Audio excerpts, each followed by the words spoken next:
Now available in paperback and e-readers, Isis, Samurai Goddess. The goddess next door takes on kung fu killers in this action-packed martial arts Isis series adventure. Get Isis, Samurai Goddess in paperback and e-readers today. Comic book publishers have been trying to push the concept of strong women in their comics for the past couple of years. And they're trying to push this concept of strong women in their comics in an effort to try to reach a growing audience of female comic readers. Unfortunately, for all their efforts to try to push the concept of strong women in their comics, they have been failing miserably to reach male audiences and the growing female audience of readers. And the reason why many comic book publishers have failed to reach the audience of readers is because they use the wrong story model to create comics like Marvel does for its Captain Marvel comic book series. Now, when it comes down to many comic publishers in their quest to create titles featuring strong women, the mistake that they make is believing they can transpose a male story model onto a heroine, and that a heroine can be strong in the same way a man is strong in a comic. Now, this mistake that these comic book publishers in America makes is not understanding that when it comes down to men and women, men have a set of strengths and women have a set of strengths. And those strengths, while they are unique, are completely different. Now, in Japan, they understand that there is a male hero's journey, and they understand that there is a female hero's journey. And because they understand that there is a male hero's journey and a female's hero's journey, they understand that these are two completely different story paradigms, and because they are two completely different story paradigms, this is why they are able to reach a larger audience of female readers with manga. Because when they write manga, usually what they do is they create stories that play to the strengths of women, and they play to stories that appeal to those strengths. And this is something American comic publishers just aren't doing, and this is why their books are failing to resonate with readers. Now, I myself, as a writer of heroines like the Isis series and the E-Steam series, I understand that when you write a heroine, it is a completely different story model than it is when you write a male character like the John Haynes character in my John Haynes series. And when you write a heroine, you have to apply a different approach to storytelling in order for that story to be relatable to both men and women, because men and women are not going to believe that a woman can be strong in the same way that a man is, nor is she going to use power in the same way that a man does. And this is the big mistake that companies like Marvel Comics make when they publish comics like the Carol Danvers Captain Marvel or the Kamala Khan Ms. Marvel, or books like The Unstoppable Wasp, where you have these heroines who are trying to be strong like a man, but not trying to apply any of the strengths that a woman uses. Now, when it comes down to heroines, they are not really about physical power. And the reason why they're not about physical power is because women are primarily emotional creatures. And because women are primarily emotional creatures, their strength does not come from using physical power the way most traditional male superheroes do. No, their strength comes from internal character, and it's that strength of character that makes them relatable to both male readers and female readers. So when you're creating a heroine, when people want to see in her is her internal character traits, because they want to see how she is going to stand up in the face of a challenge, how she's going to stand in the face of adversity, and they want to see what her integrity and strength of character will be when she has to face a challenge. And this is something that is heavily related to an old African proverb which states, "A race can rise no higher than the moral position of its woman, and as the woman goes, so goes the race." Now, that old African proverb relates to the internal strength of character, because it's that moral position of that woman that sets the direction for herself and the children that she raises, and that sets a direction for the community. So when you're writing heroines, you have to understand that it's her moral position that was where she derives her power, and it's that moral position that drives her in her mission to use her power. What the big mistake many American comic creators make is believing that the woman has to have the physical power of a man to be strong, and she has to use superpowers like a man to be considered strong. And it's this approach that is leading to many of these concepts featuring heroines failing at not only the comic book shop, but also failing at the box office with things like Ghostbusters 2016, movies like Atomic Blonde, and movies like Proud Mary. It's this whole attempt to try to make a woman strong like a man that leads to them failing to connect with male audiences and failing to connect with female audiences. Now, as the writer of the ISIS and E-Steam series over the last couple of years, I have taken an approach that, again, plays to the strengths of women, and I've managed to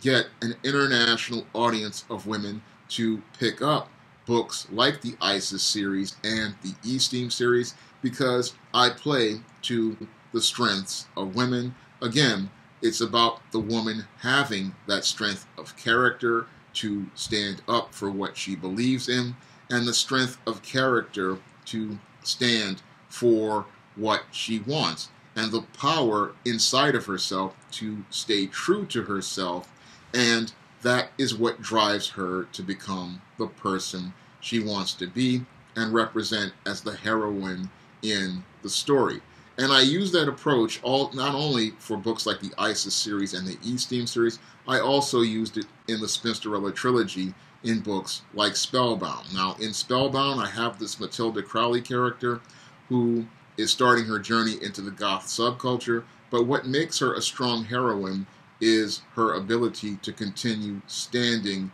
for what she believes in. Now, this Matilda Crowley character, she's very shy in the beginning, and the whole story is about her finding her voice and having the courage to speak and stand up for what she believes in. And it's that internal strength of character that makes the character strong, and it's something that many readers related to that character. And when I do characters like E-Steam, what makes her strong is not the power she had as the devilish diva or Hell's aspiring angel in the more recent E-Steam books. It's the power to stand for what she believes in and stand up for herself in situations. Because, again, it's not the physical strength that makes heroines relatable to people. It is the internal character that makes her relatable to readers. Because when it comes down to readers, when they look at women, they want to see a woman who they can be friends with, and men want to see a woman they want to date. So whenever people create heroines, they usually,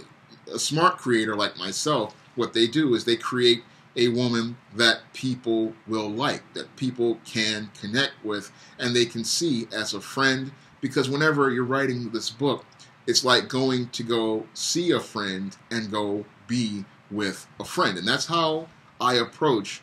stories for the ISIS series, the E-Steam series, or books like Spellbound, Spinsterella, or The Legendary Mad Matilda, or even books like The Thetas, or a screenplay book like All About Nikki, is I always make the heroine someone you would want to be friends with, or a woman you would like to date. I always give them personality traits that women and men can relate to, and I try to make them someone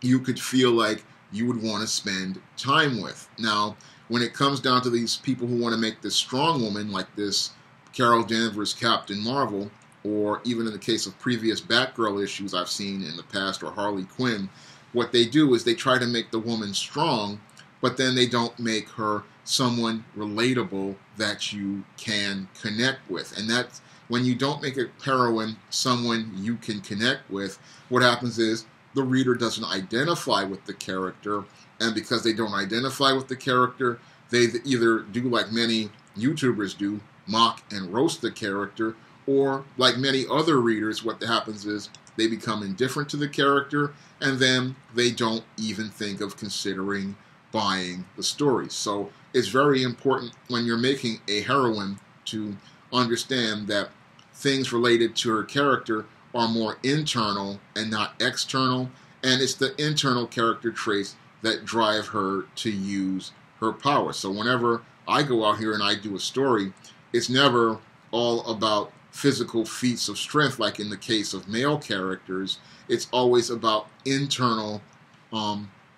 drives and motivations. Like, for example, in E-Steam Ascension, where you have the E-Steam character, she was confronted by Delilah, and the Delilah character had all of E-Steam's physical powers and was beating up E-Steam with her physical power. But it was E-Steam's internal character that led to her giving up in the situation and confronting her and letting her know that it was all about Delilah's drive to destroy her, was all related to her wanting to hurt her, because when it comes down to women, it's all about emotion, and their emotions are about feelings, and they want to hurt someone they want to hurt someone emotionally, because in her drive to kill E-Steam, it was all really about her looking to emotionally hurt her. And she did that once in ISIS, My Sister, My Frenemy, and she emotionally hurt E-Steam. And what she wanted to do was hurt her again by taking her power. But when she saw she couldn't do that, and E-Steam confronted her and told her that she wanted to destroy her to get back at her mother,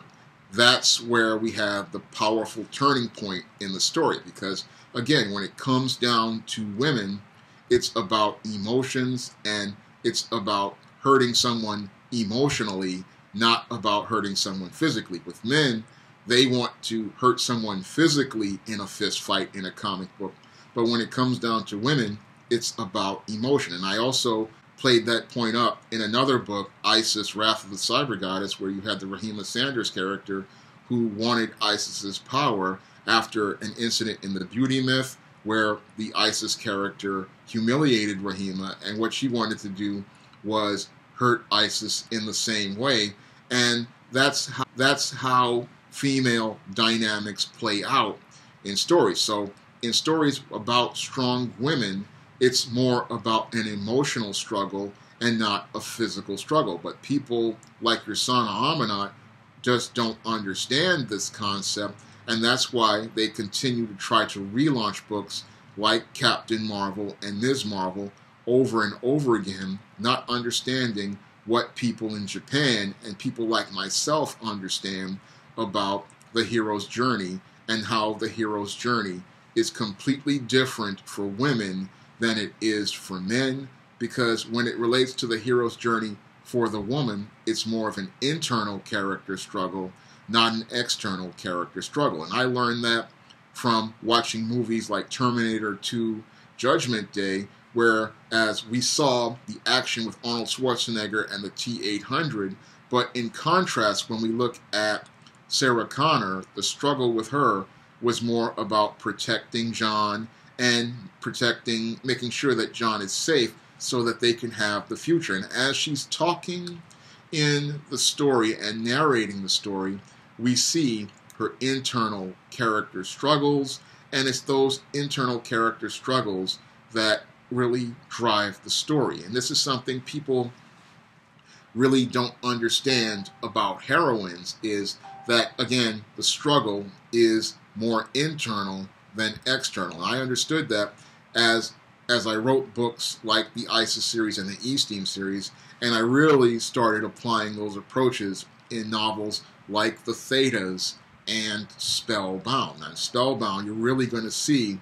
the dynamics there, because I show you with the Matilda Crowley character really what it means to be a strong heroine from a female perspective, because as she becomes the Black Widow, we see her becoming a heroine in the way a woman would see it as, because she wants to be strong the way a woman wants to be strong, which is having that strength of character to stand up for what she believes in, and this courage to stand for what matters to her, because again, that relates to the moral position of the woman and the values she's going to teach her children later on in life. And that's something many comic publishers don't understand, because many comic publishers, they come from a feminist perspective and a gynocentric perspective, and because they come from that gynocentric perspective, they're looking for a woman to be strong like a man and not valuing the internal strength of a woman. Now, as someone who comes from an objective perspective, I value the strength of men and I value the strength of women, and I understand that what makes a man strong is completely different than what makes a woman strong, and that a story model that is made for a man just will not work for a woman. It will not resonate with men and women, because men and women see each other differently, and what makes a woman attractive to a man are her internal character traits, not her external ones. And usually people from a feminist perspective, they see male strength as the strength that they want to express, and they believe that making a woman strong like a man will make her an appealing hero. But it doesn't make a woman an appealing hero, and that's why movies, again, like your Proud Marys, your Atomic Blondes, and Star Wars, the new trilogy, have been failing to reach audiences, because they do not appeal to female strength. And female strength, again, is very different than male strength, and we have yet to see female strength presented in a comic book or science fiction and fantasy in the West, because in the West we have a culture of feminism which teaches you that women have to be strong like a man. But in Japan, in manga and anime, we see a completely different story model, because they understand that what makes a woman strong is completely different than what makes a man strong. And this is something that we need to see in more publications, and that's something I try to bring to my publications, like my ISIS and E-Steam books and novels, like The Thetas, like Spinsterella, like Spellbound, and The Legendary Mad Matilda. And I'm hoping that I can get my upcoming ISIS graphic novel Indiegogo funded, so I can show readers what makes women strong inside of a comic book, because I believe that Western comics desperately need someone to show you a textbook model of what makes heroines strong, and they need to see that model so that people can understand that, again, what makes for a strong woman to audiences is completely different than what makes a man strong, and that we need, if you want to make stories featuring strong women and strong heroines, you need to apply a completely different model than trying to cut and paste a male character's model onto a woman. So I'm hoping that I can get the ISIS Indiegogo funded when I launch it, I think about maybe March or February of this year. And I'm hoping that people will support me in that quest because I really want to get this comic out there so you can see a story model for a strong heroine and how it's completely different for a heroine in a comic, because I use that same model in my ISIS series books and my E-Steam series books and my novels, and it allows the characters to resonate with readers from all over the world in my novels and novelettes, and I'm hoping to try to bring that model to comic books and the comic book industry, because if you want to push the whole concept of a strong heroine, then you have to understand that you're going to need a completely different story model than the one that's being used right now if you hope to reach those audiences today.